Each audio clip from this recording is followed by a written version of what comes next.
Can the safeguards provided to one section of the society prove to be discriminatory for the other sections of the society?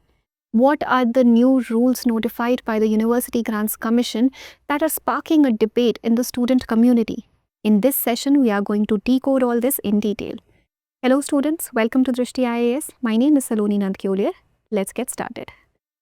Now the UGC has notified new rules which are called the University Grants Commission Promotion of Equity in Higher Education Institutions Regulations 2026. These rules, as the name suggests, they are aimed at tackling caste-based discrimination, which is very much prevalent in the universities and higher education institutions in India. Then what is the whole issue? We'll cover all this in detail. We'll also talk a little bit about the timeline of UGC, the roles and the functions of UGC, and then we'll see what are these new rules. Now, before we dive into the details, let me just quickly tell you that there is this new course for you, which is the Studio GS Foundation live online course. Now, this course is a very beneficial course for you because you're covering your prelims and main syllabus. It's a complete UPSC preparation kit. You're getting all of this at a very affordable price of only rupees 24,999, the coverage of both prelims and main syllabus. And that's not all, you can even avail a further discount on this fee if you use the coupon code SALONI, Saloni, all in capital letters only, and you will be able to get an additional discount on this fee. So don't wait, admissions are already open. You have 3 different mediums to choose from: English, Hindi and Hinglish. Now, if you have any more queries, you require any more information, please call us at this number, which is 87501, 87501. And you can also download the Drishti Learning app and all your queries will be resolved. Now, let's talk about the whole issue. Before that, we'll see what is UGC and how this was formed. So, UGC, or University Grants Commission, this actually oversees the functioning of all the universities and higher education institutions in India. It allocates them funds, grants them, gives them funds and gives them money, and also approves their courses, what courses will be run, what degrees will be given. All these things are taken care of by the UGC. It also has to oversee that there is no discrimination, no caste-based discrimination happening at the higher education institution level. So all these things are taken care of by the UGC. And UGC, the first recommendation of the formation of such a thing, of such a body at a national level, was given by the Sargent Report in 1944. The first recommendation that we need a body to be working at a national level that will oversee the functioning of universities and HEIs in India came in the Sargent Report of 1944. And based on that, in 1945, the University Grants Committee was formed. It was formed in 1945. Then what happened in 1948 was that there was a commission which was the University Education Commission led by Dr. S. Radhakrishnan. And this commission suggested that there should be a restructuring of this University Grants Committee based on the UK model. We should give them proper rights. This body should have the right, it should have the freedom to allocate funds to different universities and higher education institutions. So this restructuring happened, and finally in 1952, we had our Universities Grant Commission. The Union government approved the functioning of University Grants Commission, and in 1956, this became a statutory body. So right now, what is UGC? UGC is a statutory body which oversees the functioning of universities and higher education institutions in India. It grants them funds, it allocates them funds, it approves the courses that are run in these colleges, it also approves the degrees that are provided by these colleges, and it also oversees that no discrimination happens at the university or the higher education institution level. And in line with all these functions, in 2026, new rules have been notified to promote what? To promote equity in the higher education institutions. So the first change that has happened is that there's a broad coverage of caste-based discrimination. Earlier, protection from caste-based discrimination was being provided to SCs and STs. And now the coverage has been improved. It has been broadened. How?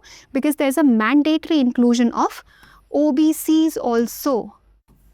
OBCs will also be given a legal protection against any caste-based discrimination. So the coverage has increased, and only from SCs and STs, it has now also increased to OBCs. One change. Second, the definition of discrimination. The definition has been expanded. So discrimination of any form, whether explicit or implicit, will also be considered as discrimination. Discrimination on the grounds of caste, color, sex, gender, etc. And whether explicit or implicit will be considered as discrimination. So this is the second change. Then mandatory equal opportunity centers are to be constituted in all the higher education institutions. These equal opportunity centers are going to oversee that no discrimination, no caste-based discrimination happens at their colleges, at their universities, or at their institutions. And under the EOCs only, there will be an equity committee. This equity committee or this equity squad also, this will have mandatory inclusion from SCs, ST, OBC, person with disabilities and women. So the representation also has increased. OBCs have also been included in this representation, and this equity committee or equity squad is going to be like a surveillance unit. So this is going to be overlooking all these spots in these higher education institutions, like the canteens or common areas, even classrooms, etc., so that they can identify if any discrimination is happening against these castes, these SCs, STs, OBCs, etc., at any level. So it's like a flying squad which will be there. A proper surveillance is going to be done by these equity committees or equity squads. And then equity helplines will also be there. Mandatory 24/7 helplines will be there, so that people who have faced discrimination, they can come forward and they can register their complaints. And then clear timelines. Clear timelines have also been introduced, which means that if there is any complaint that has been filed, then proper timelines have been given to resolve it. So let's say a complaint has been filed, then within 24 hours, this equity committee that we talked about, equity committee will have to meet to address the complaint. Within 24 hours itself, they'll have to meet. Then within 15 days, this committee will have to do a formal inquiry and it will have to submit a report. So within 15 days, it will have to complete the inquiry and it will have to submit its report. Okay. And then within 7 days, of receiving this report, these equal opportunity centers or EOCs, they will have to act on that report. They'll have to take action on that report. Whatever the findings of the report are, they'll have to act on that report. So proper clear timelines have been introduced so that there is no delay in providing justice. So these are the things, these are the rules that have been notified. These are the different clauses of the guidelines over here. But then what is the controversy? So the controversy or the things that the other section of the students are worried about is that there is safeguard. There's a safeguard that's being provided to the weaker sections of the society, to the SC, ST, OBCs, person with disabilities, women, etc. But what is challenging over here is that the other section of the society or the unreserved section of the society is fearing discrimination, because there is no provision which says that if a false complaint is filed, if something happens, when malicious intent, if somebody just files a false complaint, what is going to happen in that case? Because even in that case, no proper guidelines have been provided to safeguard these people, the unreserved category.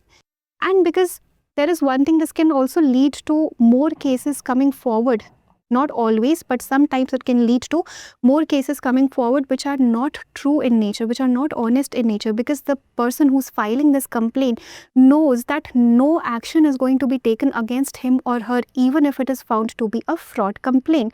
So that is why there are certain sections of the student community that are fearing that this is against them. They're fearing that this is not going to provide them proper safeguards. So this is one issue. Then the second issue is about the implicit discrimination.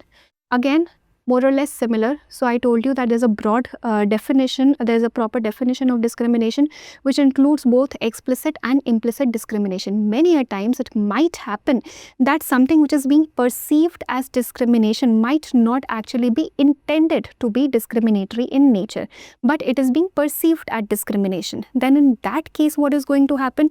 If a person feels that discrimination is happening against him or her, they can go to these equal opportunity centers. The equity committee will have to meet and they'll have to submit a report. They also are working under strict timelines over here. So we'll have to see that these strict timelines should also not go against the unreserved category or the people who are not being provided these safeguards, because maybe many a times it might happen that because there is a pressure to solve a case within 15 days, act upon it within 7 days only, they might just want to do it in a very speedy way, and many a times it can also challenge our innocent until proven guilty clause. That's there in our judicial system, in the justice system, that a person is considered to be innocent until proven otherwise. And because there is a pressure that they'll have to solve this case within 15 days, within 7 days, they might just want to do away with the case, and a proper inquiry might not take place always. Because if they do not do so, if these clear timelines are not followed, then they can also face a fund cut. And in order to safeguard themselves from that fund cut by the UGC, they might just want to do away with the case and not properly involve themselves in justice. This will not happen all times, but this might happen at some times.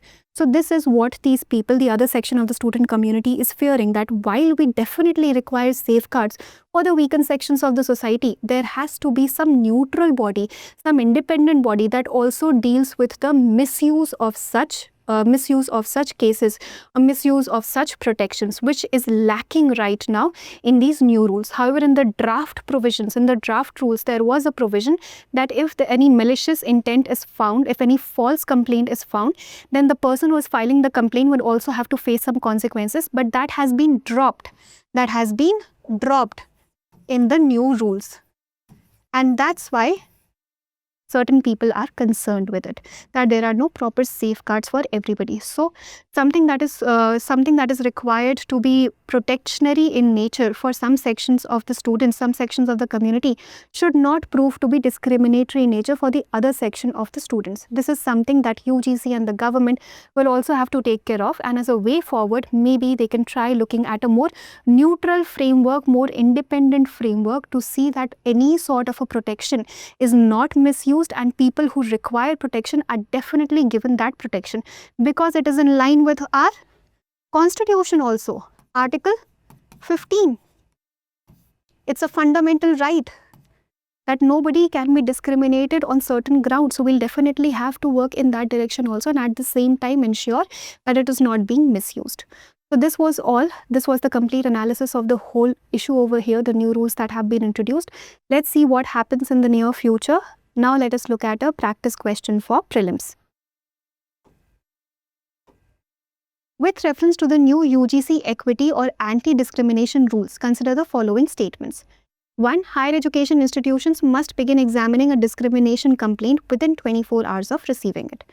2. The equity committee must submit its inquiry report within 15 working days. 3. The final rules make it compulsory to punish complainants if the complaint is found to be false. Select the correct answer. A. 1 and 2 only, B. 1, 2 and 3 only, C. 1 and 3 only, or D. 2 only. Please attempt this question and provide your answers in the comment section. And if you liked what we discussed over here, please don't forget to like, share and subscribe to Drishti IAS English channel. Thank you for watching. For more informative content, like, share and subscribe. And do not forget to press the bell icon to get the notifications.